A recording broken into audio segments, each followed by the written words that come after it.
Hey, what's up, guys? Welcome back to Guys That Magic. It's me, it's Steven, and I'm joined by Hunter. Hunter, say what's up, buddy. What's up? We are back with another upgrade video. This time we are going to be adventuring into the Lost Caverns of Ixalan. Super excited for this set, super excited for all these precons. Hunter, if I'm not mistaken, you have the Veloci-Ramp-Tor deck, yes? That is correct. We are playing with some dinosaurs.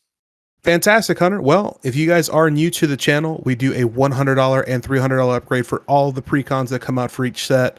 So right now we are going to be talking about Hunter's $100 upgrade. Hunter, if you want to go ahead and walk us through your commanders, let's go ahead and get started. Yeah, so the Veloci-Ramp-Tor deck, very funny take on Velociraptor and ramping into dinosaurs. I'm a massive dinosaur fan as far as Magic the Gathering is concerned. I own a Gishath deck. That's my baby. I was so excited for when this set came out because I knew there was going to be a bunch of cool dinosaur toys that can go into that deck. And of course, we got a precon of brand new dinosaurs. So this deck is actually helmed by Pantlaza, Sun Favored. It's 2, a red, a green, and a white for a 4/4 legendary creature dinosaur. It says whenever Pantlaza or another dinosaur enters the battlefield under your control, you may discover X, where X is that creature's toughness. Do this only once each turn. Discover is a brand new mechanic, so if you didn't know what that mechanic is, it means exile cards from the top of your library until you exile a non-land card with that mana value or less. Cast it without paying its mana cost, or put it into your hand. Put the rest on the bottom in a random order. So Discover, like I said, brand new mechanic from this set. It's a brand new take on Cascade, except it's a little bit better than Cascade because you can actually go ahead and put those cards into your hand instead of having to cast it in case you had a card flip over that you really didn't want to cast in that moment. Yeah, so I really do love this new Discover mechanic. I love the fact that it's for that mana value, not that mana value -1, kind of like you see with Cascade. I think this is going to be a really fun adventure. Yeah, I'm very excited with Pantlaza, but we also, of course, this is a precon, so there is a backup commander that you could have went with. This is Weta Trainer Prodigy. It's a red, green, white for a 1/5 legendary creature human warrior. It's got haste. It has an ability you can pay 2 and a green. You can tap it. Target creature you control fights another target creature. This ability costs 2 less to activate if it targets 2 creatures you control. And if a creature you control being dealt damage causes a triggered ability of a permanent you control to trigger, that ability triggers an additional time. While Weta is a very, very cool commander, and I think you can really build around her with a bunch of enrage triggers and a bunch of fight spells and a bunch of doing that, I'm sticking with Pantlaza for this deck upgrade because I love dinosaurs. We're going to be casting a bunch of dinosaurs. We're just going face. We're trying to do as much damage and cast a bunch of cool spells as much as possible. All right, well, let's go ahead and start getting into the Dino Fun shenanigans. Yeah, so starting off here, we got some brand new dinosaurs from the Lost Caverns of Ixalan set, including one from Jurassic World. These are the ones that are a bit cheaper side, so anything that's kind of less than 4 mana. This first one, Belligerent Yearling. It's 1 and a red for a 3/2 creature dinosaur. It's got trample. It says whenever another dinosaur enters the battlefield under your control, you may have Belligerent Yearling's base power become equal to that creature's power until end of turn. So a little uncommon card here. We are casting a bunch of expensive dinosaurs, so I figured we need a little bit less costed creatures early game. So if we're casting those big dinosaurs later, we're swinging in with this that has trample. Let's say a 12/12 comes in. This now is a 12/2 with trample. Swinging for that damage. Belligerent Yearling is a great little dinosaur. Pugnacious Hammerskull is 2 and a green for a 6/6. That's a creature dinosaur. It says whenever Pugnacious Hammerskull attacks while you don't control another dinosaur, put a stun counter on it. So this is a 3 mana 6/6 that is in a dinosaur deck. So the odds of this attacking when we don't have another dinosaur is extremely rare. Coming in at 3 mana is an incredible rate. And the final bit of a cheap dino here is going to help our entire deck as a whole. It's Hunting Velociraptor. It's 2 and a red for a 3/2. It's a creature dinosaur. It's got first strike. It says dinosaur spells you cast have prowl, 2 and a red. What is prowl? Well, you may cast a spell for its prowl cost if you dealt combat damage to a player this turn with a creature with any of its creature types. We're all dinosaurs. If we swing in, we deal damage. Now all of our dinosaurs in our hand.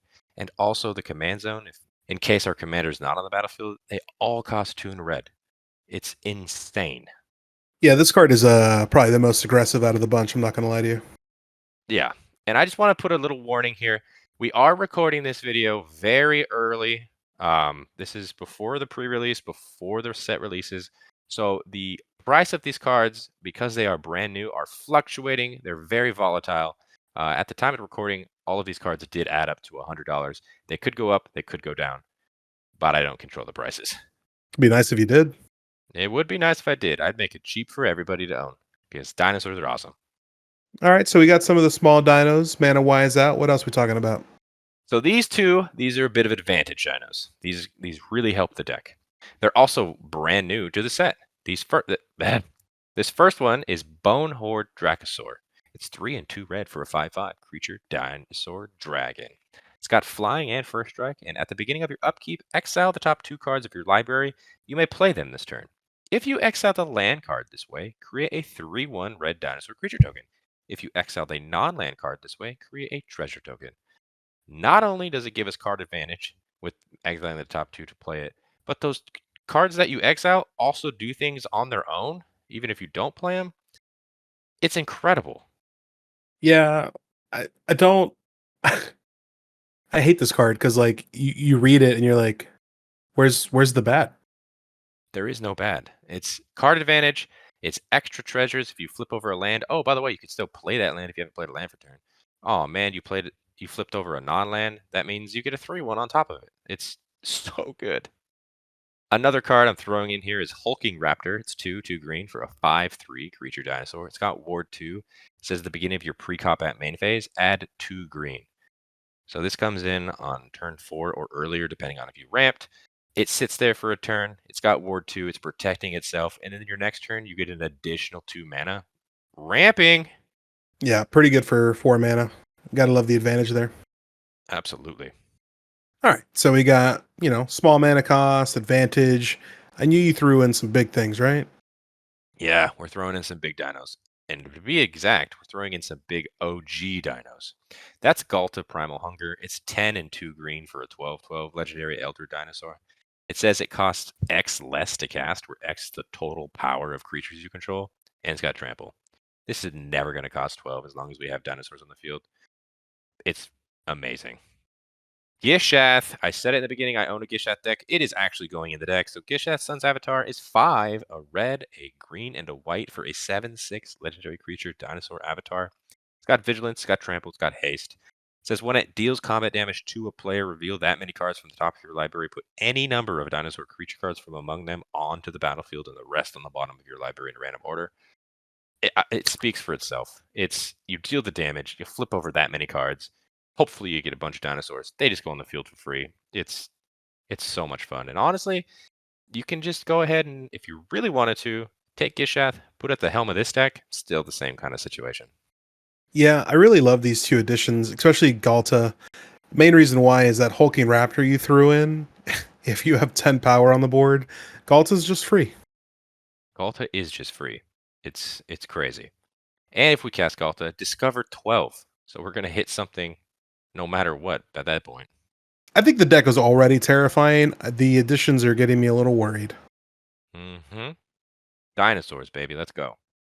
All right. Well, speaking of dinosaurs, any other creatures, any other fun stuff? Yeah, so this is not necessarily a creature until you get it to flip, but it is Invasion of Ikoria. It is X and 2 green for a battle. It says when it enters the battlefield, search your library and or graveyard for a non-human creature card with mana value X or less and put that card onto the battlefield. If you search your library this way, shuffle it up. It's got 6 defender counters on it. So go ahead, tutor up whatever you want for as much mana as you can. Get this on the field as soon as possible because it's got 6 defender. You're going to want to attack it because when you do, it flips into Zilortha, Apex of Ikoria. It is an 8/8 legendary creature dinosaur. It's got reach, and it says for each non-human creature you control, you may have that creature assign its combat damage as though it weren't blocked. Okay. So who needs blockers anymore when we can just say all of the damage is at your face? Sorry about it. Yeah, this is going to get aggressive very fast. I can already tell. Yeah. Invasion of Ikoria is a very good card to throw in here. All right, Hunter. Well, are there any more dinos? Or are we going to wrap up and go over to the spells a little bit more? Yeah, so that's all of my creatures that I'm throwing in the deck. Now's the time for some sorceries. I'm actually throwing in a brand new sorcery from this set as well. It's called Contest of Claws. It's 1 and a green. It's a sorcery. It says target creature you control deals damage equal to its power to another target creature. If excess damage was dealt this way, discover X, where X is that excess damage. So this spell is fantastic because a lot of our dinosaurs are going to be giant. So this isn't a fight spell, so we're not actually dealing the damage and gaining the damage to ourselves. But it's basically 2 cards in 1 at this point. It's doing the things we want to do. We're blowing up stuff, we're discovering. It's a fantastic card. Yeah, this is a great card for 2 mana. I'm not gonna lie to you. hmm I'm also adding Blasphemous Act into this deck. It's everybody's favorite kill spell. It's 8 and a red for a sorcery. This spell costs 1 less to cast for each creature on the battlefield. Blasphemous Act deals 13 damage to each creature. So, not only is a kill spell, we have a lot of cards here that have enrage. So if we did need enrage triggers, this hits the enrage triggers. It also kills our cards. It also pairs well as a win con as well with a brand new card that's in the deck called Wrathful Raptors. It's a card that says whenever a dinosaur you control is dealt damage, deals that much damage to any target that isn't a dinosaur. So if we have a board full of dinosaurs, let's say 5, that's 13 damage per dinosaur that can deal it to any target. I'm just hitting faces at this point. Yeah, that's okay. So if you get a board full of dinos, I gotta think of something fast. You got to be aware of a Blasphemous Act because if Wrathful Raptors is on the field, it might be game over very quickly. All right, so we had those beautiful sorceries. Any instants? Yeah, so a couple of instances here. We did have a Path of Exile in the deck, but that was the only kind of spot removal. So we're adding Swords to Plowshares as well. It's 1 white for an instant. Exile target creature its controller gains life equal to its power. Simple, to the point. Everybody knows what this card does. I'm surprised it wasn't in the deck already, but the deck really wanted to be full of dinosaurs.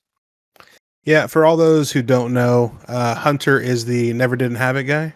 Never didn't So, have it. yep. If at any point in the game you think you got it, Hunter has it. Yeah, be wary of your creature because they'll probably kill it. But speaking of killing things, I'm kind of afraid of board wipes as well. So if we wanted to cast that Blasphemous Act, let's just cast this on top of it. It's Heroic Intervention. It's 1 and a green for an instant. Permits you control gain hexproof and indestructible till end of turn. So protect the board is the name of the game there. Yeah, pretty mean combo. I mean, not really a combo, but just pretty mean 2 cards in general to play back to back. Yeah, because most of the time, Blasphemous Act is going to cost just 1 red mana, so just 2 extra mana just to say kills everything but my stuff. It's pretty nice. All right, well, those were some fun sorceries and instants. Did you add any artifacts to the deck? I did. I added some real fun ones. The first one I want to talk about is the Monster Manual. It's actually an adventure card, so let's talk adventure first. The adventure part is called Zoological Study. It's 2 and a green for sorcery. It's an adventure. It says mill 5 cards, then return a creature card milled this way to your hand. I don't care. I don't really care about that at all because I really care about the card itself, which is Monster Manual. It's 3 and a green for an artifact. You can pay 1 and a green, tap it. You may put a creature card from your hand onto the battlefield. Guess what? All of our dinosaurs now just cost 2 mana because we're just paying the 2, tapping this. And what's that? A Zakama. Yeah, this card is just it's so aggressive. Monster Manual is even better in this deck because our commander, Pantlaza, says when it enters the battlefield, it's not when it's cast. So we're getting those enter triggers from the Monster Manual. Yeah, solid addition there, Hunter.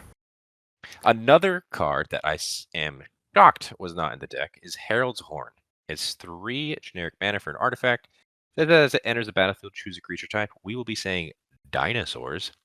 Creature spells you cast of the chosen type cost 1 less to cast. And also, at the beginning of your upkeep, look at the top card of your library. If it's a creature card of the chosen type, you may reveal it and put it into your hand.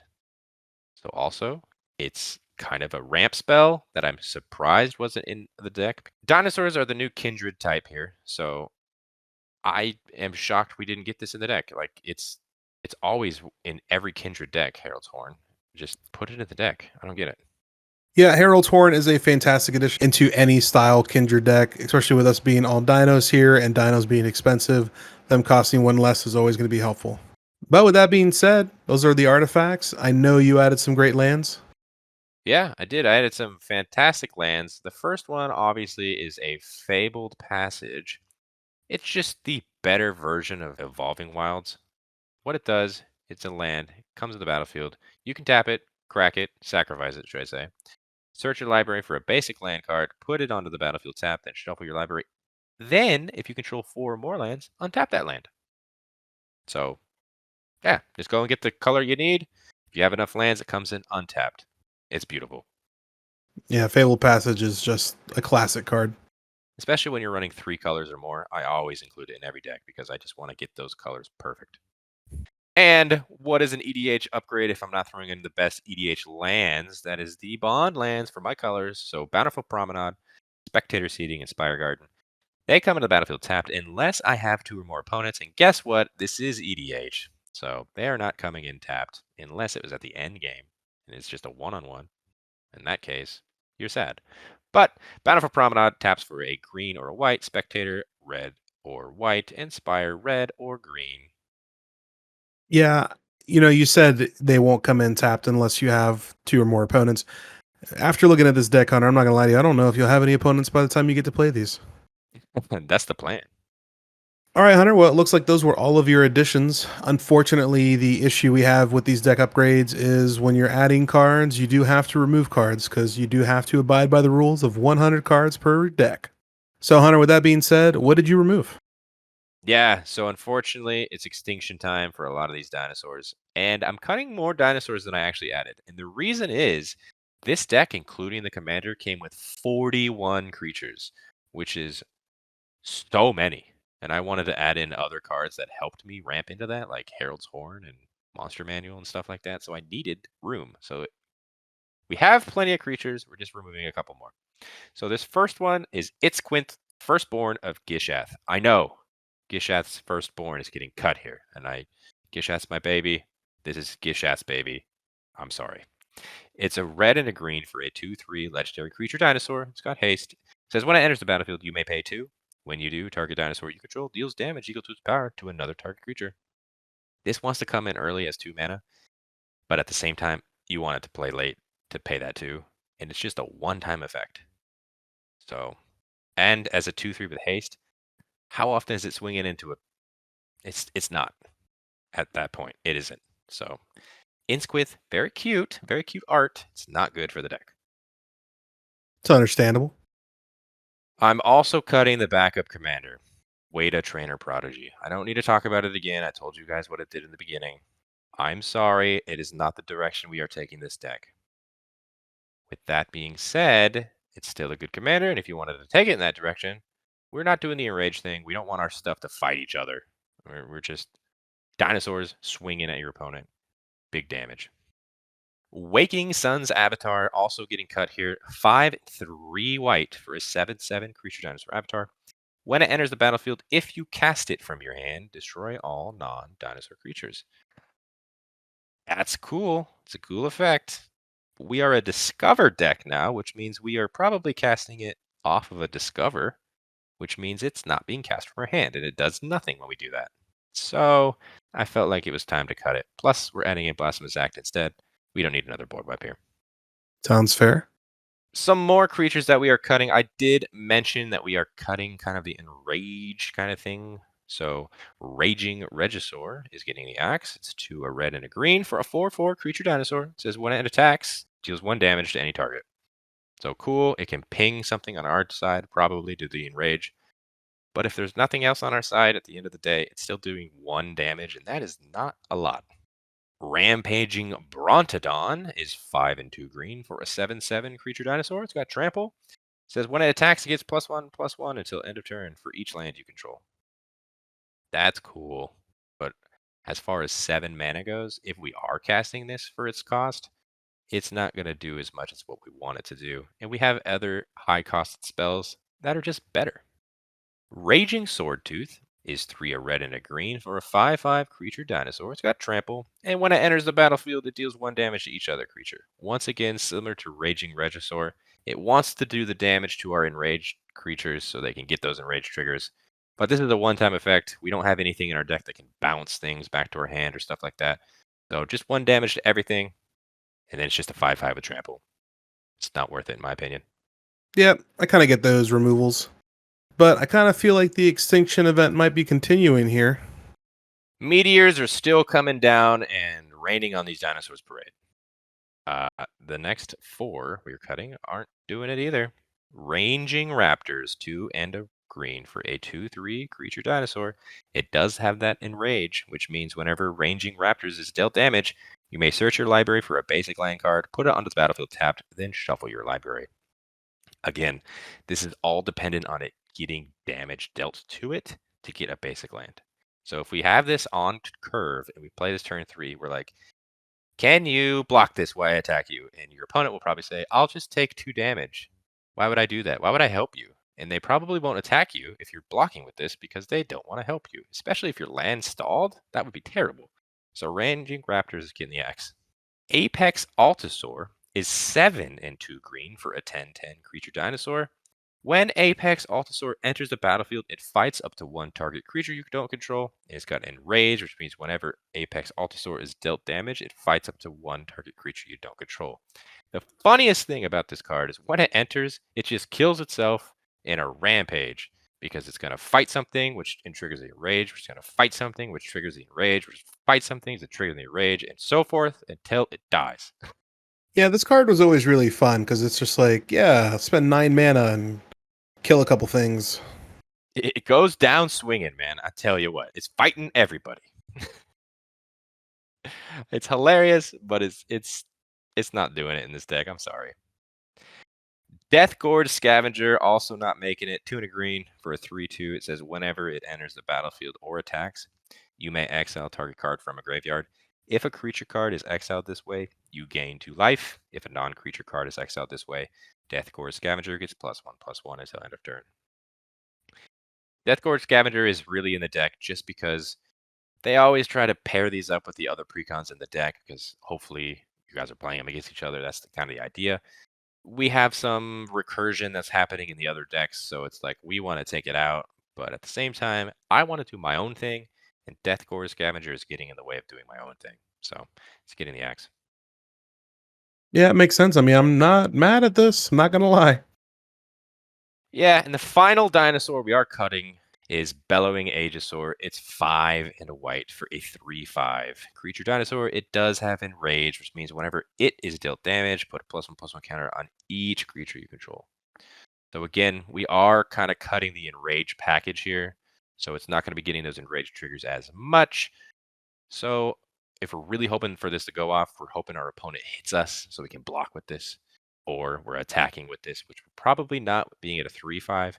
They would much rather probably take just 3 damage instead of giving our entire team a counter. So we're kind of on the whim of our opponents here.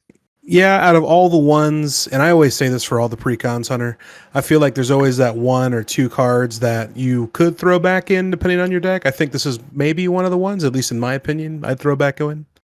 Yeah, I mean, definitely. If you want it in the deck, keep it in the deck, cut a different dinosaur. But for my build, that one's getting out. All right, buddy. Well, it looks like that may be all the creatures. You want to move on to some spells and some artifacts you got rid of? Yeah, so some other spells here. I'm getting rid of Fiery Confluence. It's 2 red for sorcery. It says choose 3. You may choose the same mode more than once. You can have it deal 1 damage to each creature. You can have it deal 2 damage to each opponent. Or you can destroy target artifact. Flexibility really cool here. But for 4 mana, I just want to do something a little different. I get it. Once again, you can do the Enrage trigger to deal damage to our own stuff. But I don't know. If I did the second mode twice, I'm dealing 6 damage to each opponent. That's not very effective. And then I can destroy 3 target artifacts. I'm putting cooler stuff in the deck. And the final kind of artifact here I'm getting rid of is Progenitor's Icon. Brand new card, exclusive to this deck. It's 3 generic mana for an artifact. It says, as it enters the battlefield, choose a creature type. So we would probably say dinosaurs. You can tap it to add 1 mana of any color. Or you can tap it to have the next spell of the chosen type you cast this turn be cast as though it had flash. So we can flash in our cool dinosaurs. Here's the problem with this card, because I really liked this card when it was first announced, but I don't think I like it in this particular deck.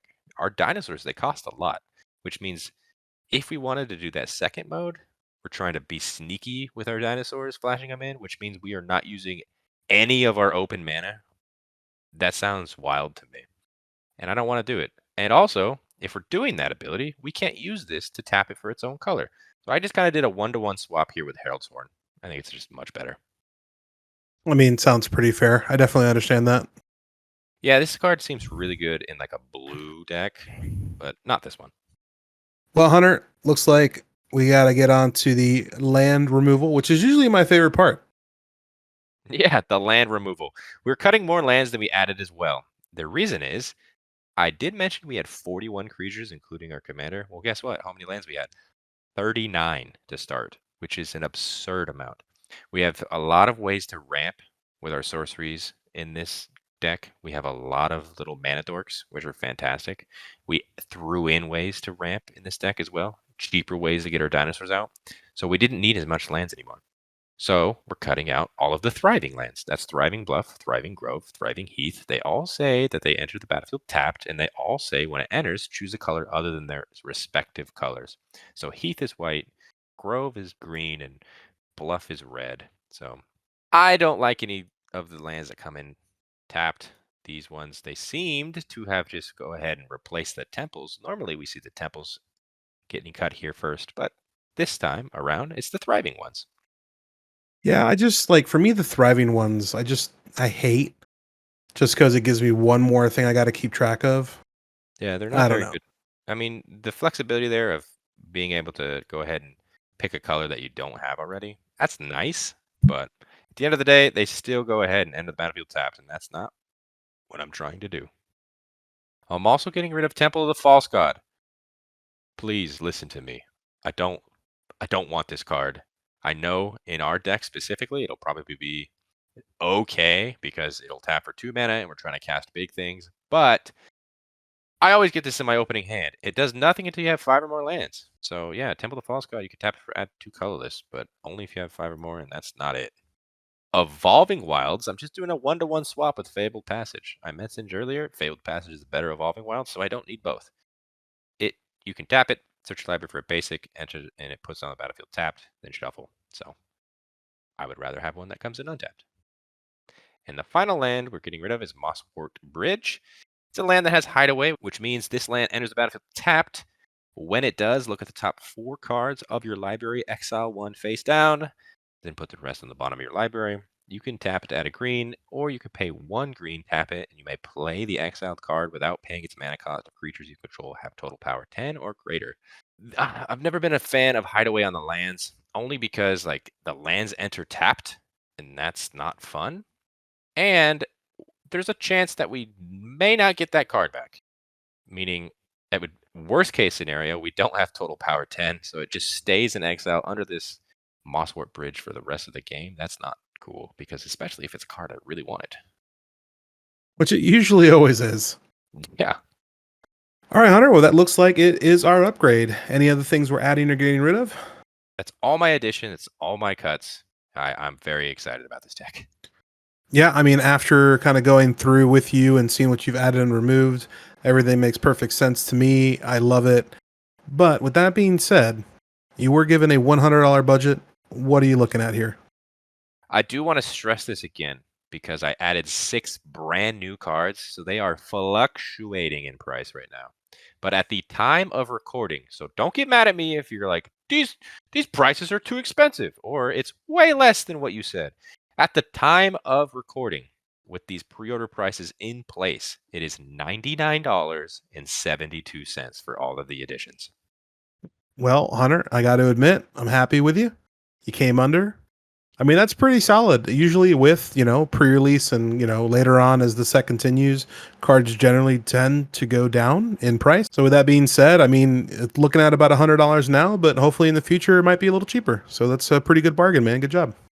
Yeah, I am hoping that they're cheaper. I believe the dinosaur deck, this one in particular, is the most popular. And we saw with the Eldrazi deck from back in the day, those prices actually skyrocketed, which is unfortunate. So I'm really hoping because this is a standard set, it's going to go down. Well, Hunter, before we kind of go over to the outro, is there anything on this deck you kind of want to talk about? Let the people know how you feel. Any final thoughts? Yeah, so Pantlaza is a really cool dinosaur. Um, I'm a big fan of the Discover mechanic. I know they said they wanted to balance Cascade, but I think they just made Cascade better, in my opinion. So I think it's really cool. I really, really, really think you guys should check out the deck list in the description down below on our Mox Field. It's a lot of fun to play with, and I can't wait to play our $100 upgrades against all of these and battle it out. All right, guys. Well, that will do it for Hunter's $100 upgrade for the Veloci-Ramp-Tor Precon for the Lost Caverns of Ixalan. Don't forget to like, subscribe, and feel free to comment. Let us know if you like Hunter's editions. If you don't like Hunter's editions, what should he have added instead? Down below, you'll see a link to our Mox Field with the deck list. Down below, you'll also see links to our Instagram, X, and TikTok. And lastly, you will see a link to our Patreon. We do love you guys so much. We have some fun extra stuff that we don't post to YouTube. If you want to check that out, feel free to, subscribe to Patreon. Your support just by watching the channel is awesome. Thank you guys so much for continuing to follow us and comment. We love everything. Thank you so much. And as always, guys, see you on the next one. Peace.